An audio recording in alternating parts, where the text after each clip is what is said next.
انسان کے باطن کو خراب کرتی ہے وہ ہے حسد۔ حسد کیا ہے؟ یعنی جلنا کسی سے۔ یہ اتنی اچھی تلاوت کیسے کر لیتا ہے؟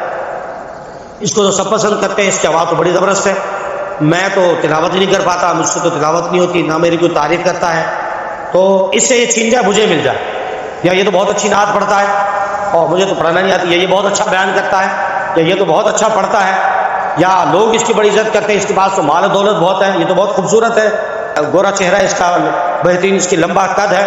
یعنی اس طرح کسی سے جلنا، حسد کرنا کہ اسے کیوں ملا مجھے کیوں نہیں ملا، اس سے چھین کر مجھے مل جائے، اسے کہتے ہیں حسد۔ اور حسد کے بارے میں ہمارے پیارے آقا صلی اللہ علیہ وآلہ وسلم نے فرمایا کہ حسد نیکیوں کو اس طرح کھا جاتا ہے جس طرح آگ لکڑی کو کھا جاتی ہے۔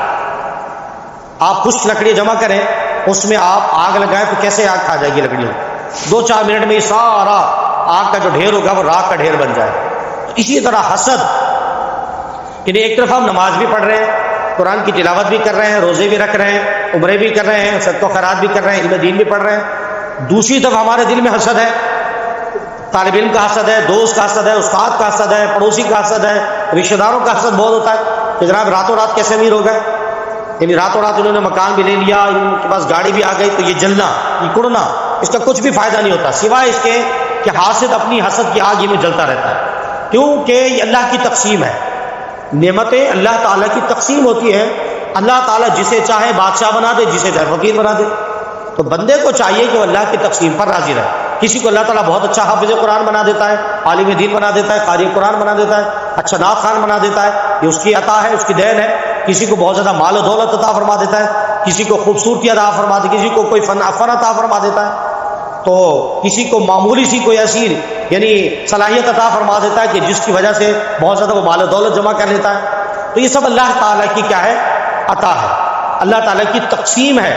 تو ہمیں کیا چاہیے کہ ہم اللہ تعالیٰ کی تقسیم پر راضی رہیں اور اپنے دل سے حسد کو نکال پھینکیں، کسی سے بھی نہ جلیں، یہ سوچیں کہ اسے جو دیا ہے اللہ نے دیا ہے۔ ہاں یہ ضرور ہے، دعا ضرور کر سکتے ہیں کہ یا اللہ جس طرح تو نے اسے قاری قرآن بنایا، حافظ قرآن بنایا، نعت خوان بنایا، عالم دین بنایا، اچھا مقرر بنایا، مالدار بنایا، خوبصورت بنایا، اے اللہ اس کے یعنی اس نعمت میں اور برکت عطا فرما، مجھے بھی عطا فرما، مجھے بھی ایسا عطا فرما۔ رش کر سکتے ہیں، دعا مانگ سکتے ہیں، یہ جائز ہے، غبطہ، لیکن حسد جائز نہیں ہے۔ حسد جب دل میں پیدا ہو جاتا ہے کسی کا تو یہ دل کا میل ہے، اسے دل میلا ہوتا رہتا ہے، باطن نجاست سے بھرتا رہتا ہے، خراب ہوتا رہتا ہے۔ جب مسلسل حسد بڑھتا رہے گا تو دل میں خرابیاں، اچھا پھر کیا ہوتا ہے کہ حاسد جب کچھ نہیں کر پاتا تو پھر وہ دشمنی پر ہوتا رہتا ہے۔ دیکھتے نا رشتہ داروں میں بہت چکر چلتا ہے تعویذات کا، جب دیکھتے ہیں کہ جناب اب حسد کر کے تو ہمیں کچھ حاصل نہیں ہوا، اب کیا کرو ان پہ تعویذات کر دو۔ اکثر یہ ہوتا ہے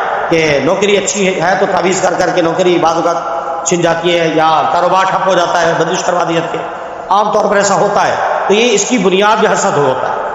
حسد کی وجہ سے یہ سارے معاملات پیش آتے ہیں کہ جب حاسد کے ہاتھ میں کچھ نہیں آتا تو بعض اوقات دشمنی پر اتار آتا ہے، اور اس طرح کے یعنی کام کر جاتا ہے کہ تعویذات کرا دینا، جادو کرا دینا، بعض اوقات نقصان پہنچا دینا، بعض اوقات بات قتل و غارت تک بھی آ جاتی ہے کہ جب کچھ بھی ہاتھ نہیں آیا، حسد اتنا بڑا کہ جناب ان کے پاس کیسا، ان کے پاس کیسے آ گیا، تو بس بعض اوقات پھر